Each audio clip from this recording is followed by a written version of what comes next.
ಪರಿಶಿಷ್ಟ ಜಾತಿಯ ಮೀಸಲು ಹಣ ದುರುಪಯೋಗ ವಿರೋಧಿಸಿ ಕೋಲಾರದಲ್ಲಿ ಕಾಂಗ್ರೆಸ್ ಶಾಸಕರ ಮನೆ ಮುಂದೆ ಹಿರಿಯ ಸಾಹಿತಿ ಕೋಟಿಗಾನಹಳ್ಳಿ ರಾಮಯ್ಯನವರ ನೇತೃತ್ವದಲ್ಲಿ ಇಂದು ಬಂಗಾರಪೇಟೆ ಕ್ಷೇತ್ರದ ಶಾಸಕ ಎಸ್ಎನ್ ನಾರಾಯಣಸ್ವಾಮಿ ಹಾಗೂ ಕೆಜಿಎಫ್ ಕ್ಷೇತ್ರದ ಶಾಸಕ ರೂಪಾ ಶಶಿಧರ್ ಮನೆ ಮುಂದೆ ಪ್ರತಿಭಟನೆ ನಡೆಸಲಾಯಿತು.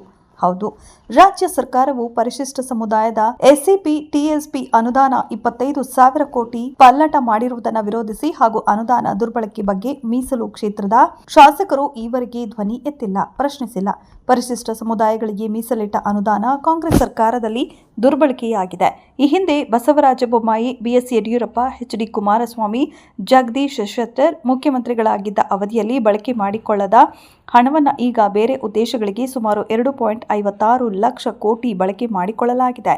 ಜೊತೆಗೆ ಈಗಿನದ್ದು ಸೇರಿ ಒಟ್ಟು 3 ಲಕ್ಷ ಕೋಟಿಯಲ್ಲಿ ಪ್ರತ್ಯೇಕ ಬಜೆಟ್ ಮಂಡಿಸಬೇಕು. ಜೊತೆಗೆ ದೆಹಲಿಯ ಎಎಪಿ ಸರ್ಕಾರ ಶಿಕ್ಷಣಕ್ಕೆ ಆದ್ಯತೆ ನೀಡಿರುವಂತೆ ಇಲ್ಲಿಯೂ ಸ್ಮಾರ್ಟ್ ಶಿಕ್ಷಣ ಆರಂಭಿಸಬೇಕು ಮತ್ತು ಅಂಗನವಾಡಿ ಕೇಂದ್ರಗಳನ್ನು ಉನ್ನತೀಕರಿಸಬೇಕೆಂದು ಆಗ್ರಹಿಸಿ ಹೊತ್ತಿ ಉರಿಯುತ್ತಿದೆ ನಮ್ಮ ಮನೆ ಚಲೋ ದಲಿತ ಶಾಸಕರ ಮನೆ ಹೆಸರಿನಲ್ಲಿ ಇಂದು ಬೃಹತ್ ಪ್ರತಿಭಟನೆಯನ್ನ ನಡೆಸಲಾಯಿತು.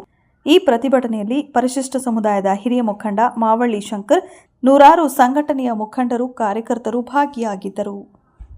ಸಂವಿಧಾನ ಶಿಲ್ಪಿ ಬಾಬಾ ಸಾಹೇಬ್ ಅಂಬೇಡ್ಕರ್ ಅವರಿಗೆ, ಸಂವಿಧಾನ ಶಿಲ್ಪಿ ಬಾಬಾ ಸಾಹೇಬ್ ಅಂಬೇಡ್ಕರ್ ಅವರಿಗೆ, ಸಂವಿಧಾನ ವಿರೋಧಿ ಎಸ್ಎನ್ ನಾರಾಯಣ ಸ್ವಾಮಿಗೆ, ಸಂವಿಧಾನ ವಿರೋಧಿ ಎಸ್ಎನ್ ನಾರಾಯಣ ಸ್ವಾಮಿಗೆ, ದಲಿತರನ್ನು ದಮನ ಮಾಡುತ್ತಿರುವ ರಾಜ್ಯ ಸರ್ಕಾರಕ್ಕೆ, ದಲಿತ ವಿದ್ಯಾರ್ಥಿಗಳನ್ನು ಬೀದಿಗಿಳಿಸುತ್ತಿರುವ ರಾಜ್ಯ ಸರ್ಕಾರಕ್ಕೆ, ದಲಿತರ ಯೋಜನೆಗಳನ್ನು ಕಬಳಿಸುತ್ತಿರುವ ರಾಜ್ಯ ಕಾಂಗ್ರೆಸ್ ಸರ್ಕಾರಕ್ಕೆ, ಕಾನೂನು ಅರಿವೇ ಇಲ್ಲದ ಎಸ್ಎನ್ ನಾರಾಯಣ ಸ್ವಾಮಿಗೆ, ದಲಿತ ನಾಯಕರನ್ನು ಬೀದಿಗಿಳಿಸಿರುವ ಎಸ್ಎನ್ ನಾರಾಯಣ ಸ್ವಾಮಿಗೆ, ಅವರ ಅಡ್ಡಾಸಕ್ಕೆ ಮೂರೇ ಡಿಮ್ಯಾಂಡ್. ನಮ್ಮದು ಸಂಖ್ಯೆ ಮುಖ್ಯ ಅಲ್ಲ. ನನ್ನ ಪ್ರಕಾರ ಇವತ್ತು ಆ ದಲಿತ ಚಳುವಳಿಯ ಕಾವು ಇದ್ದಿದ್ರೆ, ಅದಕ್ಕೆ ವಿವೇಕ ಇದ್ದಿದ್ರೆ, ಅದರ ಪ್ರಜ್ಞೆ ಇದ್ದಿದ್ರೆ, ಆ ನಾಯಕರು ಇವತ್ತಿನ ಸರಿಯಾದ ರೀತಿಯಲ್ಲಿ ನೀವೆಲ್ಲ ಅರ್ಥ ಮಾಡ್ಕೊಳ್ಳೋಕೆ ಸಾಧ್ಯ ಇದ್ದಿದ್ರೆ ಇಲ್ಲಿ 5,000 ಜನರ ಹೋರಾಟ ಆಯಿತು. 5,000 ಜನರ ಹೋರಾಟನ ಇನ್ನು ಕೆಲವೇ ದಿನಗಳಲ್ಲಿ 2ನೇ ಹಂತದಲ್ಲಿ ನಾವು ತಂದೆ ತರ್ತೀವಿ. ನೀವು ಬ್ಯಾರಿಕೇಡ್ಗಳ ಮೂಲಕ ನಮ್ಮನ್ನು ತಡೆಯೋಕ್ಕಾಗಲ್ಲ, ಇಷ್ಟೆಲ್ಲ ಪೊಲೀಸರ ಮೂಲಕ ನೀವು ನಮ್ಮನ್ನು ತಡೆಯೋಕ್ಕೆ ಸಾಧ್ಯ ಇಲ್ಲ. ಇಷ್ಟು ಅಗತ್ಯ ಇರಲಿಲ್ಲ. ಸೌಹಾರ್ದಯುತ ಮುಗಿಬಿದ್ದು ಎಸ್ಎನ್ ನಾರಾಯಣ ಸ್ವಾಮಿಯವ್ರಿಗೆ ವಿವೇಕ ಇಲ್ಲ ಅನ್ನೋದನ್ನು ಹೇಳ್ತೀನಿ. ಪೊಲೀಸ್ ಪ್ರದರ್ಶನ ಅಗತ್ಯ ಇರಲಿಲ್ಲ. ನಮ್ಮ ಹತ್ರ ಈ ಕರಪತ್ರ ಬಿಟ್ಟರೆ ಬೇರೆ ಏನೂ ಇಲ್ಲ. ಬಾಂಬುಗಳು ತಂದಿದ್ದೀವೋ ನಾವು? ಇದೆಯಾ ನಮ್ಮ ಕೈಯಲ್ಲಿ? ಬಾಂಬುಗಳಿದೆಯಾ? ಲಾಠಿಗಳಿದೆಯಾ? ಅಸ್ತ್ರಗಳಿದೆಯಾ? ಬರಿಗೈಯಲ್ಲಿ ಬಂದಿದ್ದೀವಿ. ಆತಿಥ್ಯ ನೀಡಬೇಕಾದ ನಿಮ್ಮ ಕರ್ತವ್ಯ ಆಗಿತ್ತು.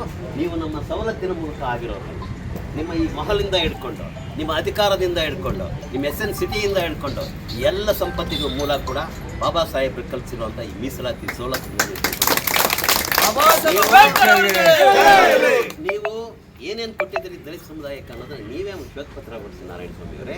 ನೀವು ಮಾತಾಡೋವಾಗ ನನಗೇನು ಹೇಳಿದ್ರಿ? 8:30 ತನಕ ನಾನು ಇರ್ತೀನಿ, ನಮ್ಮ SN ಸಿಟಿ ಮುಂಭಾಗಕ್ಕೆ ಬನ್ನಿ, ಅಲ್ಲಿ ನೀವು ಹೋರಾಟ ಮಾಡಿ, ನಿಮ್ಮ ಇದನ್ನು ನಾನು ಸ್ವೀಕರಿಸ್ತೀನಿ ಅಂತ ಹೇಳಿ. ನಾನು ನಿಮ್ಮ ಮಾತಿಗೆ ಮರ್ಯಾದೆ ಕೊಟ್ಟೆ, ಬೆಲೆ ಕೊಟ್ಟೆ. ಆ ಕಾರಣಕ್ಕಾಗಿ ನಾವು ಅಲ್ಲಿ ಮಾಡಬೇಕು ಅಂದ್ಕೊಂಡಿದ್ವಿ. ಆ ನಂತರ ಬದಲಾಯಿಸಿದ್ರಿ, ಇಲ್ಲಿ ಬಂದಿದ್ದೀವಿ. ಈಗ ನಾವು ಹೇಳ್ತಾ ಇರೋದೇನು ಅಂತಂದರೆ, ಇದು ಇವತ್ತು ಆರಂಭ ಆಗ್ತಾ ಇರೋಂಥ ಚಳುವಳಿ ಇನ್ನು ಮುಂದಿನ ಹಂತದಲ್ಲಿ 5